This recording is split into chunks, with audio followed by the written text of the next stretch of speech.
Hello everyone, welcome back to Eduala 2.0. നമ്മൾ ഇന്നത്തെ topic +1 അക്കൗണ്ടൻസിയിലെ നിങ്ങൾ എന്തുകൊണ്ട് നല്ല മാർക്ക് വാങ്ങണം. +1 സ്റ്റുഡൻസിനോട് മാത്രമല്ല, നമുക്ക് ഇംപ്രൂവ്മെന്റ് കുട്ടികൾ ഇപ്പോൾ +2 പഠിച്ചുകൊണ്ടിരിക്കുന്ന ഇംപ്രൂവ്മെന്റ് ചെയ്യുന്ന അക്കൗണ്ടൻസിയിലെ ഇംപ്രൂവ്മെന്റ് ചെയ്യുന്ന കുട്ടികളും കൂടി ഈ വീഡിയോ കാണേണ്ടതാണ്. അതായത് +2 അക്കൗണ്ടൻസി സംബന്ധിച്ച് പ്രാക്ടിക്കൽസ് വരുന്നുണ്ട്, പ്രാക്ടിക്കൽസ് ഇല്ലാത്ത AFS കുട്ടികളും ഉണ്ട്. അത് വെച്ച് കമ്പയർ ചെയ്യുമ്പോൾ +1 നല്ല മാർക്ക് വാങ്ങിയാൽ നിങ്ങൾക്ക് നല്ലതെന്ന് പറയുമ്പോൾ എന്താ ഉദ്ദേശിക്കുന്നത് വെച്ചാൽ +2 നിങ്ങൾ കടന്നു കഴിയുമ്പോൾ നിങ്ങൾക്കിപ്പോൾ 80 എക്സാമിൽ ഒരു 70 മാക്സിമം നിങ്ങൾ വാങ്ങാം. AFS കുട്ടികൾ കമ്പ്യൂട്ടറൈസ്ഡ് അക്കൗണ്ടിങ് സ്റ്റുഡൻസ് 60 50 വാങ്ങണം. കാരണം നിങ്ങൾക്ക് +2 അക്കൗണ്ടൻസി വളരെ ബുദ്ധിമുട്ടാണ്. അതിൽ മാർക്ക് കുറഞ്ഞാലും നമുക്ക് ഇതിലത്തെ മാർക്ക് ആഡ് ചെയ്ത് വരുമ്പോൾ നമുക്ക് കുഴപ്പമില്ലാത്തൊരു പെർസെൻറ്റേജ് മാർക്ക് അക്കൗണ്ടൻസി സബ്ജക്റ്റിൽ വാങ്ങാം. എന്തുകൊണ്ടാണ് +2 ഏറ്റവും സിമ്പിൾ എന്ന് പറയാനുള്ള കാരണം മിസ് ഇപ്പോൾ ഈ വീഡിയോയിൽ ഓരോ പ്രോബ്ലംസും പറയുന്നുണ്ട്, എങ്ങനെയാണ് എന്താണെന്നൊക്കെ. എല്ലാവരും ഇതിൽ പ്രോബ്ലംസ് മാത്രമല്ല തിയറി ഇൻക്ലൂഡഡ് ആണ്. ഇപ്പോൾ +1 സ്റ്റുഡൻസ് ആയാലും ഇപ്പോൾ ഫൈനൽ എക്സാം എഴുതുന്ന ഇപ്പോഴത്തെ ന്യൂ സ്റ്റുഡൻസ് ആണെങ്കിലും +2 ഇംപ്രൂവ്മെന്റ് ബാച്ച്, അതായത് +2 ഇംപ്രൂവ്മെന്റുകാരും +1കാരും ഒരുമിച്ചാണ് എക്സാം എഴുതാന്നൊക്കെ അറിയാലോ എല്ലാവർക്കും.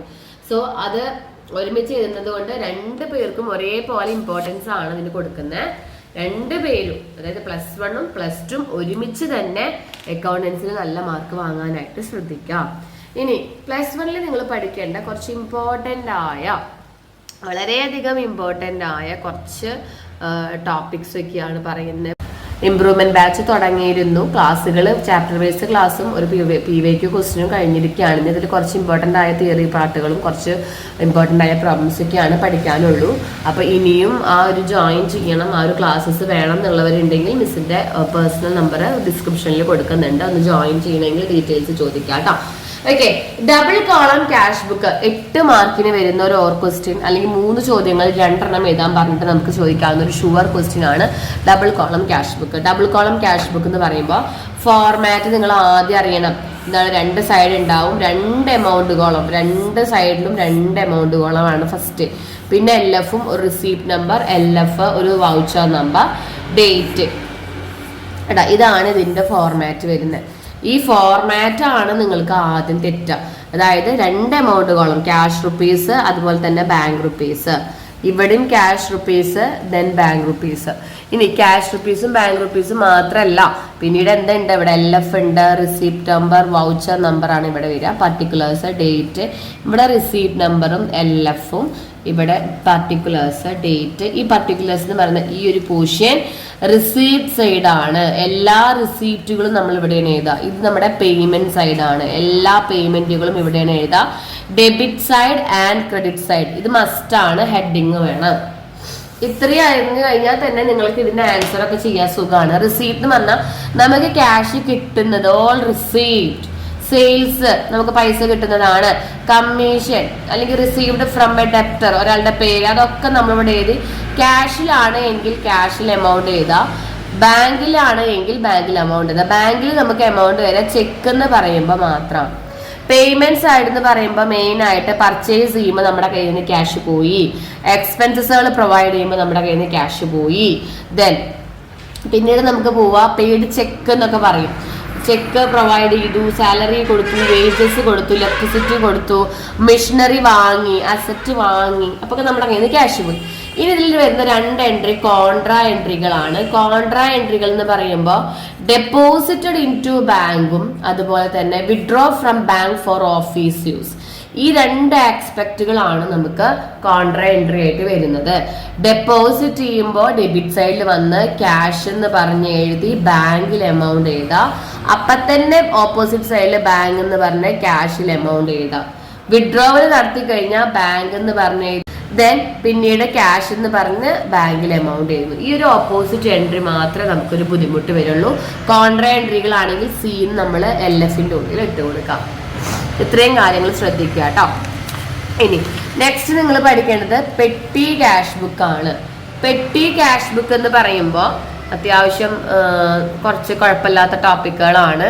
പെട്ടി ക്യാഷ് ബുക്ക് ആണ്. പെട്ടി ക്യാഷ് ബുക്ക് നമുക്ക് ഒരു 5 മാർക്കിനൊക്കെയാണ് ചോദിക്കാറ് കേട്ടോ. 5 മാർക്കിന് ഷുവർ ക്വസ്റ്റ്യൻ ആണ്. പെട്ടി ക്യാഷ് ബുക്കിന്റെ ഫോർമാറ്റ് എന്ന് പറയുമ്പോൾ പകുതി വരെ നമുക്ക് നോർമലി അറിയാം. അതായത് total amount received, then date, ഇവിടെ പർട്ടിക്കുലേഴ്സ് ഒരു വൗച്ചർ നമ്പർ LF കൊടുക്കാം, ടോട്ടൽ റുപ്പീസ് കൊടുക്കാം. ഇവിടം വരെ ഓക്കെയാണ്. അതായത് എമൗണ്ട് എത്ര റിസീപ്റ്റ് കിട്ടി, അതായത് എത്ര രൂപ മെയിൻ കാഷ്യറിൽ നിന്ന് എമൗണ്ട് കിട്ടി, ഇപ്പൊ 200 1000 ആവാം. ഡേറ്റ് ഇടാം, ഇവിടെ നമ്മുടെ പർട്ടിക്കുലേഴ്സ് ഇടാം, ഇവിടെ നമുക്ക് LF ഉണ്ടാവും, ഇവിടെ ടോട്ടൽ റുപ്പീസ്. ഇവിടുന്ന് അങ്ങോട്ട്, അതായത് ഈ ടോട്ടൽ റുപ്പീസ് കഴിഞ്ഞ ശേഷം ഇവിടുന്ന് അങ്ങോട്ടുള്ള പോർഷൻ എന്ന് പറയുന്നത് നമുക്ക് ഇഷ്ടമുള്ള കാറ്റഗറിയിൽ, അതായത് ഇപ്പോൾ 5 ആവാം 6 ആവാം. അതായത് സ്റ്റേഷനറിന് ഒരു പ്രിന്റിംഗ് ആൻഡ് സ്റ്റേഷനറി ഒരു പെട്ടിയാക്കാം, പോസ്റ്റേജ് ആൻഡ് ടെലഗ്രാം, പിന്നെ miscellaneous expenses, travelling expenses, refreshment, office expenses, അങ്ങനെ ഇവിടുന്ന് അങ്ങോട്ടുള്ളത് നമ്മളാണ് തീരുമാനിക്കുന്നത്. ഇങ്ങനെയാണ് ഇതിന്റെ ഫോർമാറ്റ്. പെട്ടി ക്യാഷ് ബുക്കിന് ഡെബിറ്റും ക്രെഡിറ്റും ഒക്കെ മസ്റ്റ് ആണ് കേട്ടോ. ഡെബിറ്റ് ഇടണം, ക്രെഡിറ്റ് ഇടണം, ഹെഡിങ് ഒക്കെ കൊടുക്കുക. പെട്ടി ക്യാഷ് ബുക്കിന് ഫസ്റ്റ് നമ്മൾ എമൗണ്ട് ഏതാണ് ചെയ്യുക, 2 ആണ്, ബൈ അല്ല, 2 ക്യാഷ് എന്ന് പറഞ്ഞിട്ട് എത്രയാണോ റിസീപ്റ്റ് കിട്ടിയത്, 500 രൂപയാണെങ്കിൽ അത് നമ്മൾ ഇവിടെ ഇടാം. ഇവിടുന്ന് അങ്ങോട്ട് നമ്മൾ ഓരോന്ന് ഡേറ്റ് ഇട്ടിട്ട് ഇങ്ങനെ പോസ്റ്റേജിൽ 5 രൂപ, അപ്പൊ തന്നെ ടോട്ടൽ 5 രൂപ, അങ്ങനെ എഴുതി ബാലൻസ് ചെയ്യാം. വളരെ സിമ്പിൾ ആണ്. Only small expenses are consider. പെട്ടി എക്സ്പെൻസസ് എന്നാണ് നമ്മൾ പറയാ. കുഞ്ഞു എക്സ്പെൻസുകൾ ഉണ്ടാവുള്ളൂ. ബാലൻസ് ചെയ്യുക. ബാലൻസ് ചെയ്യുമ്പോൾ ഈ എമൗണ്ട് ഗോളാണ് നമ്മൾ ബാലൻസ് ചെയ്യേണ്ടത്. ഈ ടോട്ടൽ റുപ്പീസും എമൗണ്ട് റിസീപ്റ്റും നമ്മളാണ് ബാലൻസ് ചെയ്യുന്നത്. അപ്പൊ എത്ര കയ്യിലുണ്ട്, എത്ര ചെലവായി എന്നൊക്കെ നമുക്ക് അതിൽ കാണാൻ പറ്റും. ഓക്കെ, പ്രോബ്ലം ആണ്. പിന്നീട് നിങ്ങൾ പഠിക്കേണ്ടത് purchases day book, sales day book. ഇവിടെ പ്രത്യേകിച്ച് കാര്യങ്ങളൊന്നും തന്നെയില്ല. ഡെബിറ്റും ക്രെഡിറ്റും ഒന്നുമില്ല. ഒരു ഡേറ്റ്, രണ്ടിലും ഒരു ഡേറ്റ്, ഒരു പർട്ടിക്കുലേഴ്സ്, ഒരു ഇൻവോയ്സ് നമ്പർ, റുപ്പീസ്, ഇത്രയേ ഉള്ളൂ ഇവിടെ. Okay, date, particulars, invoice number, amount column. ഇവിടെ ഒരാളുടെ പേര് എഴുതുന്നു, എത്ര വാങ്ങി, ടോട്ടൽ എഴുതിയിടുന്നു. വേറെ ഒരു ബുദ്ധിമുട്ടും ഡേ ബുക്കുകൾക്ക് നമുക്കിവിടെ വരില്ല. ഇനി ജേർണൽ എൻട്രീസ് നമുക്ക് എക്സാമിന് ചോദിക്കാം. അപ്പൊ നമുക്ക് പറഞ്ഞ ഈ ഡേ ബുക്ക് നമുക്ക് 5 മാർക്കിന് തന്നെയാണ് കേട്ടോ ചോദിക്കാം. ഇതൊക്കെ സിമ്പിൾ ആയിട്ട് നമുക്ക് കിട്ടും. ജസ്റ്റ് ക്വസ്റ്റ്യൻ തന്നെ അതേപോലെ എടുത്ത് വെച്ചൊന്ന് കൂട്ടിയിട്ട് വെച്ചു കൊടുത്താൽ ഡേ ബുക്കുകളൊക്കെ സിമ്പിൾ ആണ്. ജേർണല് നമുക്ക് ഇതുപോലെ 5 മാർക്കിന് തന്നെ ചോദിക്കുന്ന ക്വസ്റ്റ്യൻ ആണ്. 8 മാർക്കിലേക്ക് പോവാറുണ്ട്. കഴിഞ്ഞ തവണ 3 ക്വസ്റ്റ്യൻസ് ആണ് 8 മാർക്കിന്റെ ചോദ്യത്തിൽ ചോദിച്ചത്. ഫിനാൻഷ്യൽ സ്റ്റേറ്റ്മെന്റ്, ഡബിൾ കോളം വിത്ത് ജേർണൽ എൻട്രി, 3 എണ്ണമാണ് ചോദിച്ചത്. അപ്പൊ ജേർണൽ എൻട്രി ചോദിച്ചു കഴിഞ്ഞാല് നമുക്ക് അസറ്റ് ഇൻക്രീസ് ചെയ്താൽ ഡെബിറ്റ്, അങ്ങനെ നമുക്ക് ഇത് അറിയണം. ഈ ഒരു റൂൾ അറിയണം. ഡിക്രീസ് ചെയ്താൽ ക്രെഡിറ്റ്, എക്സ്പെൻസസുകൾ ഇൻക്രീസ് ചെയ്താൽ ഡെബിറ്റ്, ഡിക്രീസ് ചെയ്താൽ ക്രെഡിറ്റ്. ഇനി പിന്നീട് നമുക്ക് കുറച്ച് സ്പെഷ്യൽ ഐറ്റംസ് ഉണ്ടല്ലേ, ഡ്രോയിങ്സ്, പർച്ചേസസ്, സെയിൽസ് റിട്ടേൺ, ഇതൊക്കെ ഡെബിറ്റ് ആസ്പെക്ട് ആണ്. ക്യാപിറ്റൽ എപ്പോഴും ക്രെഡിറ്റ് ആണ്, ഡ്രോയിങ്സ് എപ്പോഴും ഡെബിറ്റ് ആണ്. ഇൻകംസ് ഇൻക്രീസ് ചെയ്താൽ നമ്മൾ എന്ത് ചെയ്യും, ക്രെഡിറ്റ് ചെയ്യും. ഇൻകം കുറഞ്ഞാൽ നമ്മൾ ഡെബിറ്റ് ചെയ്യും. പിന്നീട് ലൈബിലിറ്റീസ് ഇൻക്രീസ് ചെയ്ത് കഴിഞ്ഞാൽ നമ്മൾ ക്രെഡിറ്റ് ചെയ്യും, ലൈബിലിറ്റീസ് കുറഞ്ഞു കഴിഞ്ഞാൽ നമ്മൾ ഡെബിറ്റ് ചെയ്യും. ഇങ്ങനെ ഈ റൂള് പഠിച്ചാലാണ് നമുക്ക് ജേർണൽ എൻട്രി അറിയാം. ജേർണൽ എൻട്രിക്ക് നമുക്ക് നരേഷൻ ഉണ്ടായിരിക്കണം, ഡേറ്റ് ഉണ്ടായിരിക്കണം, ഡെബിറ്റ് എഴുതണം, എമൗണ്ട്, ഡെബിറ്റും ക്രെഡിറ്റും റുപ്പീസ് സെയിം ആയിരിക്കണം. 5 മാർക്ക്. പിന്നീട് നിങ്ങൾ പഠിക്കേണ്ടത് ബാങ്ക് റീകൺസിലേഷൻ സ്റ്റേറ്റ്മെന്റ്. 4 മാർക്കിനും 5 മാർക്കിനും ചോദിക്കാം. ഇവിടെ പാസ്ബുക്ക് ബാലൻസും ക്യാഷ് ബുക്ക് ബാലൻസും ഇൻക്രീസ് ആണോ ഡിക്രീസ് ആണോ എന്ന് കുറച്ച് സിറ്റുവേഷനിൽ അറിയാം. Amount currently directly deposited in to bank എന്ന് പറഞ്ഞാൽ എമൗണ്ട് ഡയറക്റ്റ് ആയിട്ട് അക്കൗണ്ടിൽ കൊണ്ടുപോയിട്ടു. അപ്പൊ നമ്മുടെ ക്യാഷ് ബുക്കിൽ കുറഞ്ഞു, പാസ്ബുക്കിൽ കൂടി. അങ്ങനെ ഒരു 8-10 സിറ്റുവേഷൻ പഠിച്ചാൽ ആ മാർക്ക് നിങ്ങളുടെ കയ്യിലായി. ഓക്കെ, ഇനി ഡിപ്രീസിയേഷന്റെ ഒരു അസറ്റ് അക്കൗണ്ട് വരയ്ക്കേണ്ട പ്രോബ്ലം, അത് നമുക്ക് ഇതുപോലെ ഷോർട്ടസ്റ്റ് ടൈപ്പ് ക്വസ്റ്റ്യൻ ആയിട്ടാണ് ചോദിക്കാറ്. അസറ്റ് അക്കൗണ്ട് എന്ന് പറഞ്ഞാല് മെഷീനറി, പ്ലാന്റ് ഇതൊക്കെ വാങ്ങി കൊല്ലം ഡിപ്രീസിയേഷൻ കൊടുക്കുന്നു.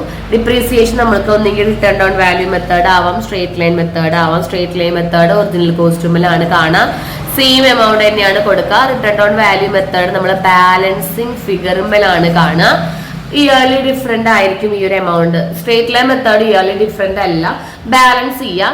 ഇനി സെയിൽ ഓഫ് ആൻ അസറ്റ് വന്നു കഴിഞ്ഞാൽ, സെയിൽ വന്നു കഴിഞ്ഞാൽ വിറ്റ ക്യാഷ് ചെയ്താ പ്രോഫിറ്റ് ആണോ ലോസ് ആണോ എന്ന് കണ്ടുപിടിക്കാം. അത്രയേ ഉള്ളൂ.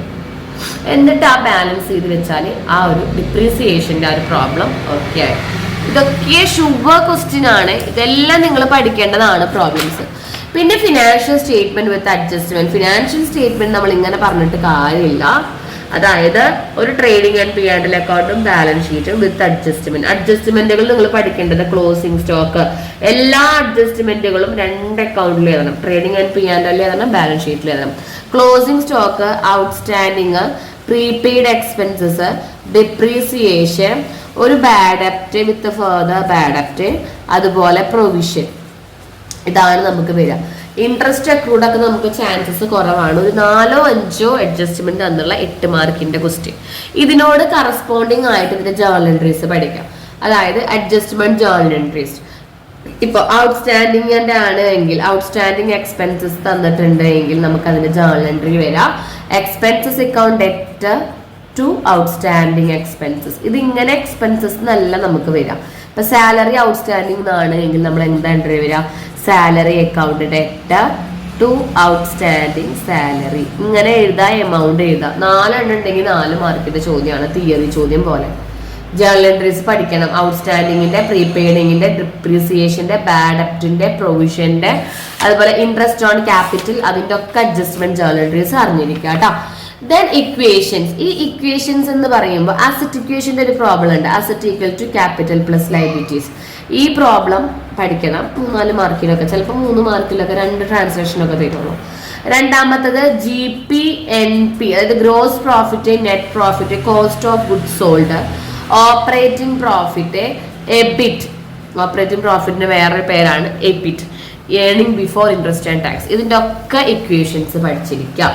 ഇതിന്റെ ഒക്കെ ഇക്വേഷൻസ് നമുക്ക് പഠിക്കാനുണ്ട്. അതുപോലെ ഡിപ്രീസിയേഷൻ കണ്ടുപിടിക്കാനുള്ള ഇക്വേഷൻ, അതായത് asset minus scrap by estimated life. Original cost minus scrap, ഡിപ്രീസിയേഷന്റെ ഇക്വേഷൻ. ഈ എല്ലാ ഇക്വേഷൻസും അറിഞ്ഞിരിക്കണം. എല്ലാ ഇക്വേഷൻസ് അറിഞ്ഞാൽ മാത്രമേ നമുക്കത് കിട്ടുള്ളൂ കേട്ടോ. 3 മാർക്കിനൊക്കെ ഇക്വേഷൻ പ്രോബ്ലം ചോദിക്കാറുണ്ട്. Cost of goods sold, GP/NP. ഇതും പറ്റിയില്ലെങ്കിൽ asset equal to capital plus ലയബിലിറ്റീസിന്റെ equation problem. Then trial balance prepare ചെയ്തിട്ട് എറേഴ്സ് കമ്മിറ്റ് ചെയ്യുക. എറേഴ്സിന്റെ rectifying journal entries. Trial balance equal ആയിട്ട് 2 സൈഡും വന്നാൽ മതി. ഡെബിറ്റ് ഈക്വൽ ടു ക്രെഡിറ്റ് ആയി കഴിഞ്ഞാൽ ട്രയൽ ബാലൻസ് സിമ്പിൾ ആണ്. എറേഴ്സ് കുറച്ച് ബുദ്ധിമുട്ടാണ്. Errors of commission, rectifying entry കിട്ടണം എന്നുണ്ടെങ്കിൽ നമുക്ക് അഡ്ജസ്റ്റ്മെന്റ് എൻട്രിയും, അതായത് ആക്ച്വൽ എൻട്രിയും അവരെഴുതിയ റോങ് എൻട്രിയും അറിഞ്ഞ് ഓപ്പോസിറ്റ് ആയിട്ട് ചെയ്താൽ മതി. ഇത്രയും പ്രോബ്ലംസ് ഉണ്ട് പഠിക്കാൻ. ഓക്കെ, ഇത്രയും പ്രോബ്ലംസ് +1 അക്കൗണ്ടൻസിൽ പഠിക്കാനുണ്ട്.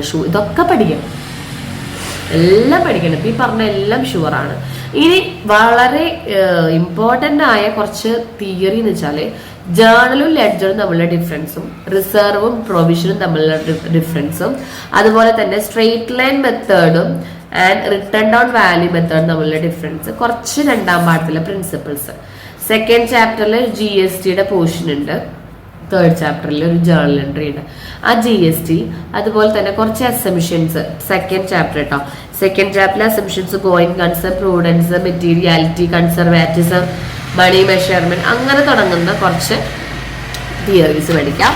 പിന്നെ 1st ചാപ്റ്ററിലെ objectives of accounting, qualitative characteristics of accounting, അസറ്റിന്റെ classification, what you mean by contra entry, what you mean by imprest system, what you mean by bad debt, what you mean by provision.